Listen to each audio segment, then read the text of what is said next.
Hello மக்களே, welcome to RJ Tamil audio novels. நான் தான் உங்கள் ஆர்ஜே. என்னுடைய கதைகளை கேட்டு மகிழ என்னுடைய சேனலை சப்ஸ்கிரைப் செய்து கொள்ளுங்கள். இப்போ வாங்க கதைக்குள்ள போகலாம். கதையின் பெயர் என் தேடல் நீயடா நீயடி. அத்தியாயம் 13. யாருடைய கனிவான வார்த்தையும் ஸ்ரீயின் மனதிற்கு ஆறுதலை அளிக்கவில்லை. விக்ரம் தன்னை பற்றி இவ்வளவு மோசமாக நினைத்து விட்டானே. யாரை காதலித்து யாரின் அன்பை பெற்று யாரிடம் தன்னை தொலைத்து அவனையும் தன்னிடம் தொலையச் செய்து அனைத்துமே அவன்தான் இனி எனக்கு என்று மனம் உருகி காதலித்து கரம் பிடிக்க வேண்டும் என்று நினைத்தாலோ அவனின் முன்பு இப்படி தரம் தாழ்ந்து விட்டோமே என்ற எண்ணமே ஸ்ரீயை கொல்லாமல் கொன்றது. எப்படி இனி விக்ரமின் மனதில் இடம் பிடிக்க முடியும்? அவனின் பார்வையே கூறியது ஸ்ரீயை அவன் பார்க்க கூட விரும்பவில்லை என்று. தன் மனதை முற்றிலுமாக விக்ரமிடம் பறிகொடுத்தவள் இங்கே பரிதவித்து கொண்டிருக்க, ஆனால் விக்ரமின் மனதிலோ யாராலும் அசைக்க முடியாத இடத்தில் வேறொரு பெண் இருக்கிறாள் என்பதை அறியாத பேதை மனம் தன் போக்கில் உருகி கொண்டிருந்தது. சற்று நேரத்தில் வேலைக்கு தேர்வானவர்களின் பட்டியல் நோட்டீஸ் போர்டில் ஒட்டப்பட்டு விட்டதாக கூற அனைவரும் நோட்டீஸ் போர்டை நோக்கி விரைந்தனர். ஸ்ரீக்கு தான் முன்னதாகவே தெரியுமே தனக்கு இந்த வேலை கிடைக்காது என்று. அதனால் எந்த ஒரு ஆர்வமும் இன்றி எழுந்து செல்லாமலே அமர்ந்திருந்தாள். ஹேமா மட்டும் தன் பெயர் இடம்பெற்றுள்ளதா என்பதை பார்ப்பதற்காக சென்றாள். திரும்பி வருகையில் சோகமாக வந்தாள். ரம்யா, என்னடியாச்சு? ஏன் சோகமா இருக்க? உன் பெயரும் லிஸ்டில் இல்லையா? ரூபி, என்ன ஹேமா பெயரும் இல்லையா? அவங்களுக்கு எவ்வளவு திமிர், நம்ம யாரையுமே செலக்ட் பண்ணல. ஸ்ரீ, என்னடியாச்சு? ஹேமா எதற்கும் பதிலளிக்காமல் அமைதியாக இருந்தாள். ரூபி, நான் போய் என்னன்னு பார்த்துட்டு வரேன் என்று விட்டு நோட்டீஸ் போர்டு இருக்கும் இடத்தை நோக்கி ஓடினாள். நோட்டீஸ் போர்டை பார்த்தவளுக்கு இன்ப அதிர்ச்சி. அங்கு இருந்தபடியே, ஸ்ரீ, ரம்யா, எல்லாரும் இங்க வாங்க சீக்கிரம் என்று கத்தினாள். ரம்யா, என்னடி இப்படி கத்துறா? ஒருவேளை இவளும் செலக்ட் ஆகிட்டாலோ? ஸ்ரீ, வா, என்னன்னு போய் பார்ப்போம் என்று மூவரும் நோட்டீஸ் போர்டை நோக்கி செல்ல ரூபி ஓடி வந்து ஸ்ரீயை தாவி அணைத்து கொண்டாள். இங்க பாருடி, உன்னோட பேரு செலக்ஷன் லிஸ்ட்ல இருக்கு. இது உண்மையிலேயே அதிர்ச்சிதான். தன்னை அப்படி பேசியவன் எப்படி தன்னை செலக்ட் செய்து இருப்பான் என்று சந்தேகமும் எழுந்தது. ஸ்ரீ சந்தேகமாக, என்னடி சொல்ற? நிஜமாவா? நல்லா பாத்தியா? அது என்னோட பெயர்தானா? வேறு யாராவது இருக்க போகுது? ரூபி, நீயே இங்க வந்து பாரு. Teja Sri, final year, computer science engineering. நீதானே? ஸ்ரீ, ஆமாண்டி, என்னோட பேர் தான். ஆனா எப்படி? செலக்ட் பண்ண மாட்டோம், வெளியில் போன்னு உள்ளேயே சொல்லி தாண்டி அனுப்புனாங்க. ஒருவேளை தப்பா ஏதாவது பிரிண்ட் ஆகிடுச்சோ? ஹேமா, நான் தான் அப்போவே சொன்னேன்ல, நீ நல்லா படிக்கிற பொண்ணு, நம்ம காலேஜ் சைடில் இருந்து உனக்கு சப்போர்ட் இருக்கும்னு. நம்ம காலேஜில் இருந்து உன்னை ரெஃபர் பண்ணியிருப்பாங்க. ஸ்ரீ, அப்போ கூட அவங்க கம்பெனிக்கு எந்த எம்ப்ளாயி செலக்ட் பண்ணணும் என்பது அவங்களுடைய டெசிஷன் தானே. நம்ம காலேஜில் இருந்து ரெஃபர் மட்டும் தான் பண்ண முடியும். எப்படி இது நடந்திருக்கும் என்றால் குழப்பமாக. ரூபி, எப்படியோ நடந்துடுச்சுல்ல, விடு. எப்படி நடந்திருக்கும்னு அதையே போட்டு குழப்பிக்கிட்டு இருக்க. நீயும் செலக்ட் ஆகிட்ட, ஹேமாவும் செலக்ட் ஆகிட்டா. வந்து எங்களுக்கு ட்ரீட் கொடுங்க. ரியா சற்று நேரத்திற்கு ஒரு முறை அஸ்வினை பார்த்து முறைப்பதும் திரும்புவதுமாகவே இருந்தாள். தனிமைக்காக காத்திருந்த அஸ்வின் விக்ரம் வேறு வேலையில் பிஸியானதும் ரியாவை அழைத்து கொண்டு வெளியே வந்தான். என்னடி, எதுக்கு என்னை எப்போ பார்த்தாலும் முறைச்சிக்கிட்டே இருக்க? ரியா, விக்ரம் தான் அந்த பொண்ணு சரியில்லைன்னு வேலைக்கு வேண்டாம்னு சொல்றாருல்ல, நீங்க ஏன் அந்த பொண்ணுக்கு ரொம்ப சப்போர்ட் பண்றீங்க என்றால் முறைத்து பார்த்தபடி. அஸ்வின், நான் அந்த பொண்ணை செலக்ட் பண்ணா உனக்கு என்ன? ரியா பதில் எதுவும் கூறாமல் அவனை முறைத்து பார்த்தாள். அஸ்வின், சரி சரி, கண்ணாலேயே முறைச்சு பார்த்து எரிச்சிடாத. காலையில் நாங்கள் காரில் வரும்போது ஒரு சின்ன ப்ராப்ளம் ஆகிடுச்சு என்று காலையில் நடந்ததை ரியாவிடம் விவரித்தான். ரியா, விக்ரம் சொன்னது சரிதான். அந்த பொண்ணு இவ்வளவு ரூடா நடந்திருக்கா, எப்படி நல்லவளா இருப்பா? அஸ்வின், இங்க பாரு ரியா, அந்த பொண்ணு ஸ்டார்டிங்கில் கோவமாக பேசினாதான். ஆனால் பாவம், வேலைக்கு போய் ஃபஸ்ட்டு சேவிங்ஸில் வாங்கின வண்டியாம், அதான் கோவப்பட்டு இருக்கா. அவளுடைய கோவமும் நியாயம்தானே. மொத்தமாக காசு வச்சு வாங்கினா கூட தெரியாது, கொஞ்சம் கொஞ்சமாக காசை சேர்த்து வச்சு வாங்கினாதான் அதோட கஷ்டம் தெரியும்.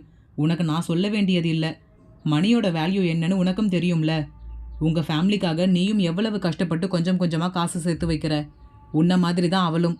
எனக்கு அவளுடைய சுச்சுவேஷனை அவளை எக்ஸ்பிளைன் பண்ணும் பொழுது நீ தான் ஞாபகத்துக்கு வந்த. அதுக்கப்புறம் அந்த பொண்ணு ரூடா எல்லாம் பேசலை. விக்ரம் தான் அந்த பொண்ணுக்கிட்ட ரொம்ப கோவமாக ரூடா நடந்துக்கிறான். அந்த பொண்ணு சாரி கேட்டுட்டு சாதாரணமாக தான் பேசுகிறா. இவன் தான் அதை அக்செப்ட் பண்ண மாட்டேங்கிறான். ரியா, ஓ என்று கேட்க அஸ்வின், அந்த பொண்ணு அழகா இருக்கா, எங்க நான் அவ பக்கம் போயிடுவேணும்னு பயந்துட்டியா என்றான் விளையாட்டாக. ரியா, இதில் நான் பயப்படுறதுக்கு என்ன இருக்கு? பாவம், அந்த பொண்ணுடைய வாழ்க்கையை நினைச்சுதான் பரிதாபப்படணும் என்றாள் நக்கலாக. அஸ்வின் கோபமாக, என்ன திமிரா? ரியா, அந்த பொண்ணை பார்த்தா கொஞ்சம் புத்திசாலி மாதிரி தான் தெரியுது. ஸோ கண்டிப்பாக உங்களை ரிஜெக்ட் பண்ணியிருப்பா என்று இவள் கூற, இவர்கள் இருவரின் வாக்குவாதமும் முடிவில்லாமல் சென்று கொண்டிருந்தது. அந்த புகழ்பெற்ற 5 ஸ்டார் ஹோட்டலில் பெரிய முக்கிய புள்ளிகளுடன் ராஜேஸ்வரி மீட்டிங்கில் இருந்தார். சுற்றி அமர்ந்திருந்த அனைவரும் ராஜேஸ்வரியின் கேள்விக்கு பதிலளிக்க முடியாமல் திணறிக் கொண்டு இருந்தனர். ராஜேஸ்வரி, கொஞ்சம் நாள் நான் வெளியூருக்கு பிஸ்னஸ் விஷயமா போயிட்டு வருவதற்குள் யாரை கேட்டு நீங்க எல்லாம் சேர்ந்து இப்படி ஒரு முடிவு எடுத்திருக்கீங்க? இது கவர்மெண்ட்டுக்கு சேர வேண்டியது. நாம செய்யற ஒவ்வொரு ப்ராஜெக்ட்டுக்கும் தனித்தனியா இன்கம் டேக்ஸ்க்கு பே பண்ணிக்கிட்டு இருக்கோம். இது வரைக்கும் எங்க கம்பெனி பெயரில் எந்த ஒரு பிளாக் மார்க்குமே வந்தது கிடையாது. ராஜேஸ்வரி குரூப் ஆஃப் கம்பெனி இவ்வளவு பெருசா வளர்ந்துருக்குன்னா அதுக்கு எங்களுடைய நேர்மையும் ஒரு காரணம். டேக்ஸ் குறையும் என்பதற்காக இப்படி பொய்யான டாக்குமெண்ட்ஸை ப்ரிப்பேர் பண்ணி கவர்மெண்ட்டை ஏமாத்துறது யாருடைய ஐடியா என்றார் கர்ஜனையாக. முக்கிய புள்ளிகளில் ஒருவர், மேடம், இந்த தொழிலுக்கு நாங்கள் வந்ததே சம்பாதிக்கிறதுக்காக தான். இப்படி சரியா டேக்ஸ் பே பண்ணா நம்முடைய சம்பாத்தியம் மொத்தமும் கவர்மெண்ட்டுக்கு தெரிஞ்சிராதா? இதில் நாங்கள் எப்படி சம்பாதிக்க முடியும் என்றார் தயக்கமாக. ராஜேஸ்வரி சத்தமாக அந்த அறையே அதிரும்படி மாணிக்கம் என்று கத்தினார். அதில் அனைவருக்குமே வெடவெடக்க மாணிக்கம், எஸ் மேடம். ராஜேஸ்வரி சீரும் குரலில், யார் இந்த ஐடியாவை கொடுத்தாங்களோ அவங்களோட டையப்பை கேன்சல் பண்ணுங்க. இனிமே அவங்களுக்கும் நமக்கும் பிஸ்னஸ்ல எந்த ஒரு டச்சுமே இருக்கக்கூடாது. சட்டென்று தன் இருக்கையில் இருந்து எழுந்த அந்த முக்கிய புள்ளி, மேடம், சாரி மேடம், ஏதோ புத்தி கெட்டு போய் இப்படி பண்ணிட்டேன், என்னை மன்னிச்சிருங்க, இனிமே இப்படி நடக்காது. ராஜேஸ்வரி அவரை ஏளனமாக பார்த்தபடி, நீங்க சம்பாதிக்கிறதுக்காக தானே சார் இந்த ஃபீல்டுக்கு வந்திருக்கீங்க. எனக்கு என் கூட இருக்கிறவங்களும் என்ன போலவே நேர்மையானவங்களா இருக்கணும். எனக்கு பணம் மட்டும் முக்கியம் கிடையாது, ஒழுக்கமும் நேர்மையும் ரொம்பவே முக்கியம் என்றார் அவரை எரித்து விடுவது போல் பார்த்தபடி. அதில் எதிரே நின்றிருந்தவரின் வாய் தானாக மூடிக்கொண்டது. அங்கிருந்து எழுந்த ராஜேஸ்வரி, மாணிக்கம், இவருக்கு எல்லாத்தையும் செட்டில் பண்ணிடுங்க என்று விட்டு சரசரவென வெளியேறிவிட்டார். கூட்டத்தில் ஒருவர், பாத்தியாயா, ஒரே ஒரு பொம்பளை நம்ம இத்தனை பேர் ஆட்டி வைக்கிறா, நம்மால் எதுவுமே செய்ய முடியாம ஆமாசாமி போட்டுக்கிட்டு உக்காந்துருக்கோம். மற்றொருவர், அது என்னமோ தெரியல, இந்த அம்மாவை பார்த்தாலே கை காலெல்லாம் கிடுகிடுன்னு நடுங்க ஆரம்பிச்சிருது, பேசவே வரமாட்டேங்குது. மற்றொருவர், நான் தான் அப்போவே சொன்னேனேயா, இதெல்லாம் சரி வராது, ராஜேஸ்வரி அம்மாவுக்கு தெரிஞ்சா பிரச்சனை ஆகிடும்னு. அவங்களுக்கு நேர்மை ரொம்ப முக்கியம். எங்க என் பேச்ச கேட்டீங்க? இப்போ பாருங்க எங்க போய் நிக்குதுன்னு. முதலுக்கே மோசமா போச்சா? ராஜேஸ்வரியின் கம்பீரமான தோற்றமே அவரை எதிர்த்து பேச நினைக்கும் மற்றவரின் வாயை அடைக்க போதுமானதாக இருக்கும். நிமிர்ந்த நடையும் நேர்மையான குணமும் மற்றவரின் உருட்டல் மிரட்டல்களுக்கெல்லாம் பயம் கொள்ளாமல் எதிர்த்து நிற்பவர். இதனாலேயே அவருக்கு தொழில்களில் எதிரிகள் அதிகம். அதை பற்றியெல்லாம் சற்றும் கவலை கொள்ளாதவர். தன்னை போலவே தன்னுடன் தொழில் செய்பவர்களும் நேர்மையாக இருக்க வேண்டும் என்பதே ராஜேஸ்வரியின் முக்கிய கொள்கை.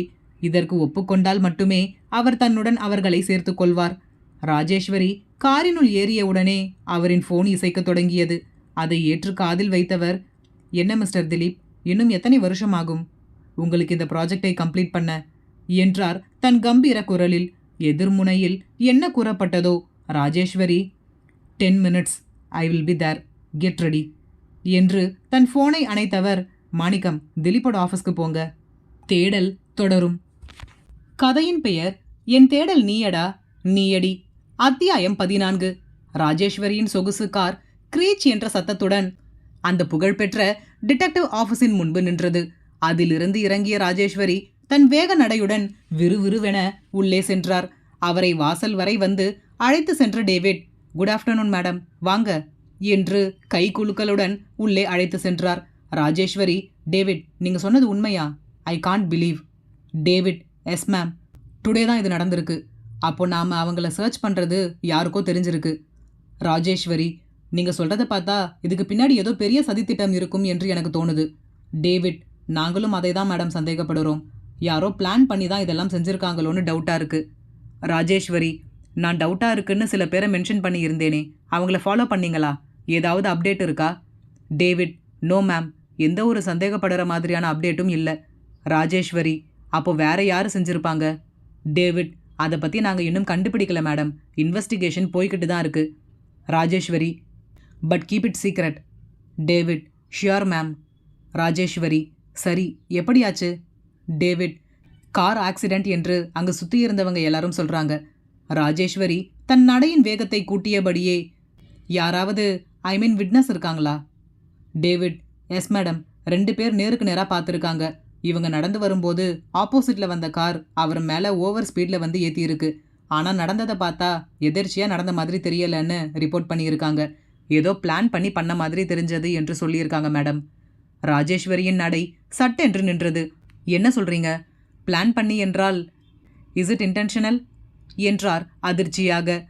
டேவிட், எஸ் மேம், யாருக்கோ நாம் தேடுற டீட்டெயில்ஸ் தெரிஞ்சிருக்கு. வேணும்னு தான் ஒவ்வொரு இடத்திலும் நம்மளை பிளாக் பண்ணிக்கிட்டே வராங்க.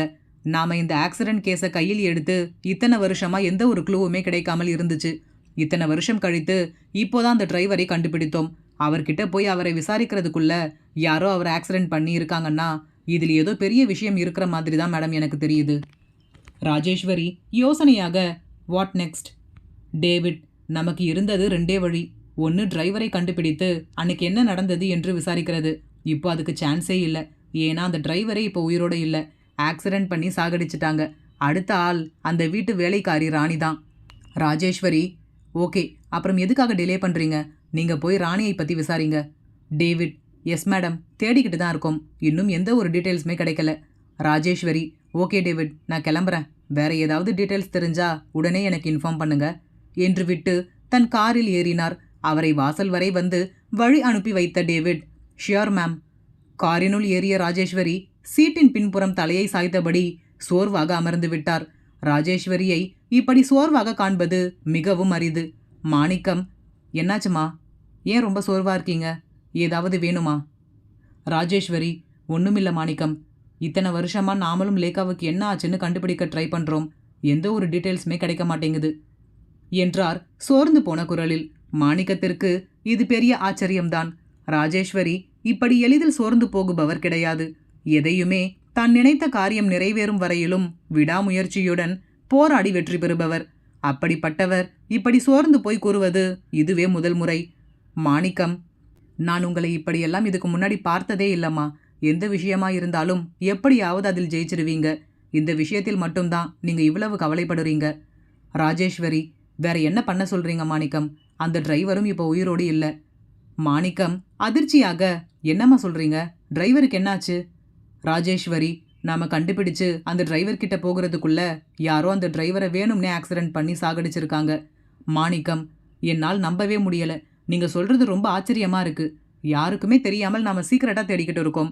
அதுவும் நம்ம நெக்ஸ்ட் மூவ் என்ன பண்ண போறோம் என்று முன்னாடியே கரெக்டாக கெஸ் பண்ணி நமக்கு முன்னாடியே போய் அந்த டிரைவரை சாகடிச்சிருக்காங்கன்னா யாரோ நமக்கு தெரிஞ்சவங்களா தான் இருக்கணும். ராஜேஸ்வரி, அதுதான் நானும் டேவிட் கிட்ட சொல்லிட்டு வந்திருக்கேன். அவரும் எல்லா வழியிலையும் ட்ரை பண்ணிக்கிட்டு தான் இருக்காரு. ஆனால் எந்த ஒரு டீட்டெயில்ஸும் கிடைக்க மாட்டேங்குது. மாணிக்கம், நீங்கள் கவலைப்படாதீங்கம்மா. கண்டிப்பாக நீங்கள் நினைக்கிறது நடக்கும். உங்கள் அண்ணியையும் அவங்க குழந்தையையும் கண்டுபிடிச்சிடலாம். ராஜேஸ்வரி, எனக்கும் அதுதான் வேண்டும் மாணிக்கம். எப்படியாவது லேக்காவையும் அவளுடைய பொண்ணையும் கண்டுபிடிக்கணும். அவளை என் வீட்டுக்கு மருமகளாக்கணும். ராஜேஸ்வரியின் மனக்கண் முன்பு அன்று நடந்த காட்சி இன்றும் பிம்பம் போல் வந்து மறைந்தது. ராஜேஸ்வரி, ஏய் லேக்கா, நில்லுடி. ஏன் இவ்வளவு வேகமா ஓடுற? சந்திரலேகா, என்ன ராஜி, அதுக்குள்ள டயர்ட் ஆகிட்டியா? நான் தான் அப்போவே சொன்னேன்ல, உன்னால் என்னை பிடிக்கவே முடியாது என்றால் நிற்காமல் ஓடியபடி. இதற்கு மேல் முடியாது என்று நின்றுவிட்ட ராஜேஸ்வரி மூச்சு வாங்கியபடி, லேக்கா போதும் நில்லு. ராஜேஸ்வரி நின்று விட்டதை திரும்பி பார்த்த லேக்கா மூச்சு வாங்கியபடியே மெதுவாக அவள் அருகில் நடந்து வந்து, என்னடி இதுக்கே இப்படி மூச்சு வாங்குது? ராஜேஸ்வரி, என்ன நீ இப்படி ஓடுற? லேக்கா, என்ன ராஜி, மறந்துட்டியா? நான் ரன்னிங் ரேஸில் சாம்பியன். என்னை உன்னால் வின் பண்ணவே முடியாது. நான் தான் உன்கிட்ட முன்னாடியே சொன்னேனே. நீ தான் ஒத்துக்காமல் என்கிட்ட சேலஞ்ச் பண்ண. இப்போ பாத்தியா, உன்னால் என்னை வின் பண்ண முடியல என்று கூறி நகைத்தாள். ராஜேஸ்வரியின் கண்கள் அன்றைய சம்பவத்தின் நினைவில் பனித்தது. 2 துளி கண்ணீரும் விழியோரம் கசிந்தது. அதை யாரும் அறியா வண்ணம் தன் கட்டை விரலால் துடைத்தவருக்கு தன்னை சமன் செய்ய சிறிது அவகாசம் தேவைப்பட்டது. ராஜேஸ்வரி சற்று கம்மிய குரலில், மாணிக்கம் வீட்டுக்கு போங்க. ராஜேஸ்வரியின் குரலை வைத்தே அவரின் மனநிலையை சரியாக கணித்த மாணிக்கம் அதற்கு மேல் அவரிடம் எந்த கேள்வியும் கேட்டு அவரை சங்கடப்படுத்தாமல் சரிமா என்று விட்டு வீட்டிற்கு காரை திருப்பினார். விக்ரம் பதறியபடி எழுந்து அமர்ந்தான். கடிகாரத்தை பார்க்க மணி நள்ளிரவு 2 என காட்டியது. வழக்கம் போல் மீண்டும் அதே கண்கள். அருகில் சென்று பார்ப்பதற்குள் விழிப்பு தட்டிவிட்டது. விழித்தவனுக்கு மீண்டும் படுத்து புரண்டு புரண்டு பார்த்தும் தூக்கம் வருவதாக தெரியவில்லை. எனவே சற்று நேரம் காற்று வாங்கலாம் என்று எண்ணி பால்கனி கதவை திறந்து கொண்டு வெளியே செல்ல, வெளியே மழை வருவதற்கான அறிகுறியோடு சிலு சிலுவென காற்று அவனின் மேனியை கூசி சிலிர்க்க வைத்தது. தன் இரு கையின் உள்ளங்கையையும் தேய்த்து சற்று உடலை சூடேற்றியபடி பால்கனி கம்பியை பிடித்து வெளியே வேடிக்கை பார்த்தபடி நின்றிருந்தான். கருமேகங்கள் மழை வருவதற்கான அறிகுறியோடு மேலும் கருமையாக இருக்க நிலவு மகள் பளிச்சென்று ஒளி வீசிக் கொண்டிருந்தாள். அந்த நிலவையே சற்று நேரம் உற்று பார்த்தவனின் மனக்கண் முன்பு மீண்டும் அதே கண்கள் வந்து போனது. விக்ரம் தன் மனதினுள், இப்போ நீ எங்க இருக்க? உன்னை நான் எப்படி கண்டுபிடிக்கிறது? வெறும் கண்ணை மட்டும் வச்சுக்கிட்டு எந்த ஒரு டீட்டெயில்ஸும் தெரியாமல் எப்படி கண்டுபிடிப்பது என்று புரியாமல் நான் இங்க தவிச்சுக்கிட்டு இருக்கேன். ஆனா நீ எங்கேயோ சந்தோஷமா இருக்கல்ல என்று புலம்பிக் கொண்டிருந்தான். அதே நேரம் அங்கே விக்ரமின் கனவு நாயகிக்கு தூக்கத்தில் புறையேறியது.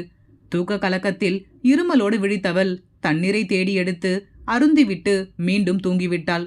தன்னால் ஒருவன் இங்கே தூக்கம் இல்லாமல் அலைகிறான் என்பதை அறியாமல் விக்ரமின் கனவு நாயகி அங்கே அமைதியான நித்திரைக்கு சென்றாள். சில மாதங்கள் கழித்து ஸ்ரீயின் கல்லூரி படிப்பு இன்றுடன் நிறைவடைந்தது.